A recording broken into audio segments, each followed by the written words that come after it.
ঢাকার অভিজাত ফ্ল্যাট, ছাদের ঘর কিংবা সাধারণ বাসা বাইরে থেকে দেখলে কিছুই বোঝার উপায় নেই, অথচ ভেতরে গড়ে উঠেছে ভয়ঙ্কর মিনি ল্যাব, যেখানে তৈরি হচ্ছে ইয়াবা, কেটামিন, কুশ ও ভেজাল মদের মতো মাদক। সাম্প্রতিক কয়েকটি অভিযান এমন 4টি চক্রের সন্ধান পেয়েছে মাদকদ্রব্য নিয়ন্ত্রণ অধিদপ্তর। কর্মকর্তারা বলছেন, দেশীয় চক্রের পাশাপাশি বিদেশি নাগরিকরাও এসব নেটওয়ার্কে জড়িত।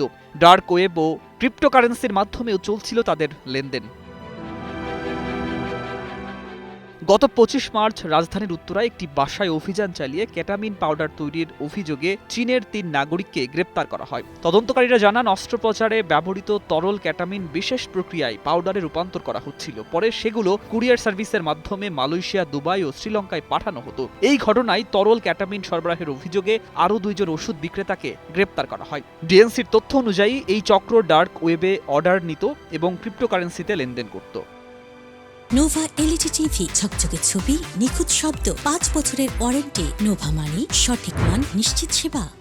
এর আগে 19 ফেব্রুয়ারি গাজীপুরের টঙ্গীতে অভিযান চালিয়ে ইয়াবা তৈরির একটি কারখানার সন্ধান পায় ডিএনসি। সেখান থেকে 4,500 ইয়াবা, কাঁচামাল ও বিভিন্ন সরঞ্জাম উদ্ধার করা হয়। গ্রেপ্তার হন তহিদুজ্জামান ওরফে শিবুল। তিনি আগে একটি আয়ুর্বেদিক ল্যাবে কেমিস্ট হিসাবে কাজ করতেন। তদন্তে জানা যায়, প্রথমে 500 ইয়াবা গুঁড়া করে তাতে রং এবং বিভিন্ন কেমিক্যাল মিশিয়ে প্রায় 5,000 ইয়াবা তৈরি করতেন তিনি। চাকরি ছেড়ে আয়ুর্বেদিক দোকানে আড়ালে এই কাজ চালাতেন বলে জানিয়েছে ডিএনসি।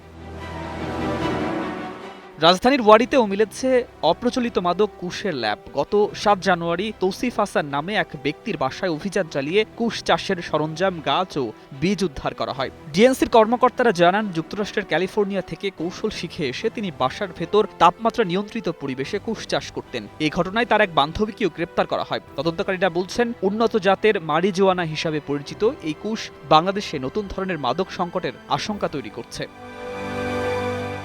একই দিনে ভাটারার বসুন্ধরা আবাসিক এলাকা ও জোয়ার সাহারায় অভিযান চালিয়ে ভেজাল মদ তৈরির আরেকটি মিনি ল্যাবের সন্ধান পায় ডিএনসি। একটি আবাসিক ফ্ল্যাটে তৈরি করা হয়েছিল মদ প্রস্তুত, বোতলজাত ও সংরক্ষণের পূর্ণাঙ্গ ব্যবস্থা। সেখান থেকে বিভিন্ন ব্র্যান্ডের বিদেশি মদের বোতল, বিয়ার, ওয়াইন ও বিপুল পরিমাণ রাসায়নিক উদ্ধার করা হয়। কর্মকর্তারা জানান, এসব বোতলে ভেজাল মদ ভরে বাজারজাত করা হতো। ডিএনসির মহাপরিচালক হাসান মারুফ বলেন, উন্নত প্রযুক্তি ব্যবহার করে অপরাধীরা নতুন কৌশলে সক্রিয় হচ্ছে।